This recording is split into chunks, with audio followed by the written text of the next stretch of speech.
আসসালামু আলাইকুম। আমরা আসলে এখানে ওনাদেরকে আমরা বিভিন্ন বাসা থেকে মানে বিভিন্নভাবে খুঁজে আমরা নিয়ে আসছিলাম। তো এখন হচ্ছে কি ওনারা কিছুই পারতেন না, আজকে ওনাদের পরীক্ষা। তো আমরা দেখি ওনাদের সেলাই কিরকম সেলাই করে। তো উনি কিন্তু কিছুই পারতেন না বা কিছুই বুঝতেন না, এবং ওনার কোনো মানে কেচি ধরতে পারতেন না বা স্বাভাবিকভাবে কোনো কিছু পারতেন না। এখন কিন্তু সে এই যে শিলাচ্ছে আপনারা দেখতেছেন, এবং এই কাটিং, এটা যে আপনার এই কাপড়টা যে আবার কাটিং হয়েছে, এটা কিন্তু সেই নিজেই এটা কাটিং করছে, এবং এখন কিন্তু সেটা যে সিলাইছে এবং কাটিং করছে, কাটিং করার পরে আবার ওটা সিলাচ্ছে। এবং আমরা আবার এখানে চলে যদি আসি, এগুলো কাটিং করছেন, খোলেন আপনারটা দেখেন, এটা কে কাটছে? হ্যাঁ, আপনি কাটছেন। তো ওনারা নিজে নিজেই কিন্তু আপনার এই যে কি বলে এটাকে, সালোয়ার, জামা জামা জামা কিন্তু ওনার টনি ওনারা নিজেরাই কাটাকাটি করতে পারেন।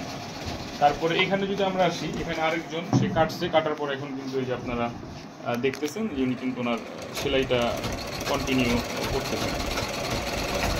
তো এই হচ্ছে আমাদের আপনার সিচুয়েশন।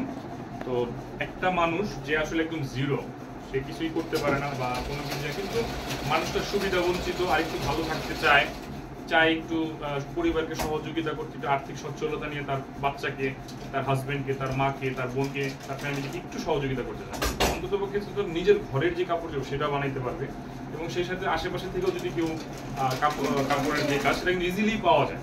তো এর মাধ্যমে কিন্তু মাসে 2-4-5 হাজার টাকা কিন্তু ইজিলি ইনকাম করা যায়, এবং একটা সৌন্দর্যের ভিতরে একটা আপনার ইসলামিক দৃষ্টিকোণ থেকে ভালোভাবে থেকে আপনার পর্দার ভিতরে বা সুন্নতি মানে সুন্দর একটা পরিবেশ কিন্তু তারা এই কাজটা করতে পারে। তো এই জিরো মানুষগুলো কিন্তু আপনাদের সহযোগিতায় ওনারা এই অবস্থায় আসছে, এবং আজকে যারা পাস করবে তাদেরকে আমরা নতুন একদম সেলাই মেশিন দিয়ে দিব আমাদের আসন কিছু করে তরফ থেকে, এবং এভাবেই আমরা সারা বছর যদি কাজ করি, যাতে পুরো সমাজের মানুষ ভালো থাকে এবং সবাইকে নিয়ে একটি স্বচ্ছ, আর্থিকভাবে সক্ষম একটি সমাজ ব্যবস্থা করতে হবে। তো সেই প্রত্যাশা আসুন সবাই মিলে কাজ করি, আসুন কিছু করি, এগিয়ে নিয়ে যাই। সবাইকে ধন্যবাদ। আসসালামু আলাইকুম।